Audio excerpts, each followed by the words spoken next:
Halo teman-teman semua, mohon izin memperkenalkan diri. Nama saya Lulu Mutiara Ramadhani, saya peserta Latsar CPNS 2026 Angkatan 16 Gelombang 3 Kelompok 1.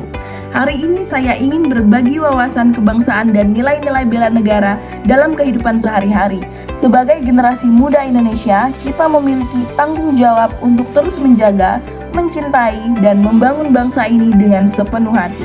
Wawasan kebangsaan bagi saya adalah cara pandang kita terhadap Indonesia secara utuh, jernih, dan bertanggung jawab. Bukan hanya melihat keindahan dan kelebihannya saja, tetapi juga berani mengakui kekurangan serta berbagai masalah yang masih dihadapi bangsa kita. Indonesia adalah negara kepulauan terbesar di dunia yang kaya akan keberagaman. Kita memiliki lebih dari 17.000 pulau, lebih dari 700 bahasa daerah, ratusan suku bangsa, dan berbagai agama yang hidup berdampingan. Keberagaman ini adalah anugerah sekaligus kekuatan terbesar kita. Namun, jika tidak dikelola dengan baik, keberagaman ini juga bisa menjadi sumber perpecahan.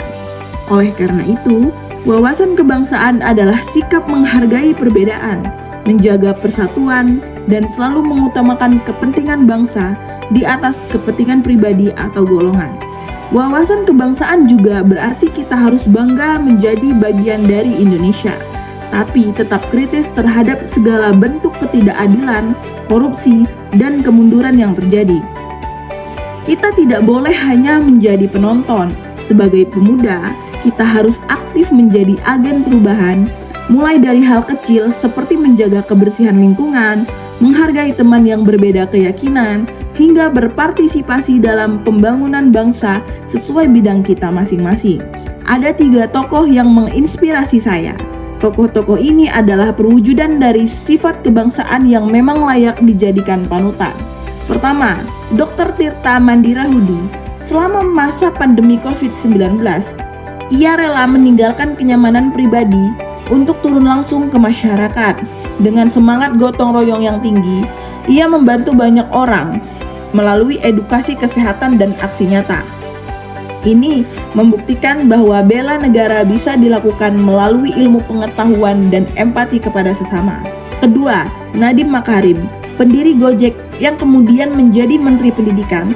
Ia berhasil mengubah cara pandang kita tentang ekonomi digital dan pendidikan di Indonesia.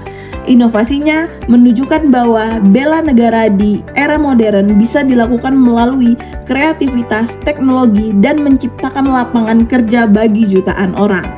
Ketiga, Ignatius Jonan atau yang biasa dipanggil Pak Jonan. Saat menjabat Direktur Utama PT Kereta Api Indonesia, ia berhasil mengubah wajah perkereta-apian Indonesia dari yang semula kumuh dan tidak tertib menjadi bersih, modern, dan nyaman. Kemudian sebagai Menteri Perhubungan dan Menteri Energi dan Sumber Daya Mineral, ia terus menunjukkan dedikasi tinggi dalam membangun infrastruktur dan menjaga kedaulatan energi bangsa.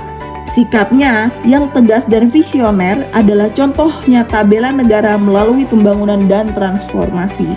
Ketiga tokoh ini mengajarkan bahwa nilai-nilai bela negara dapat diwujudkan di berbagai bidang kesehatan, inovasi digital, dan pembangunan infrastruktur. Sebagai generasi muda, marilah kita tanamkan wawasan kebangsaan dalam diri kita. Cintai Indonesia dengan segala kelebihan dan kekurangannya, lalu wujudkan cinta itu melalui tindakan nyata setiap hari.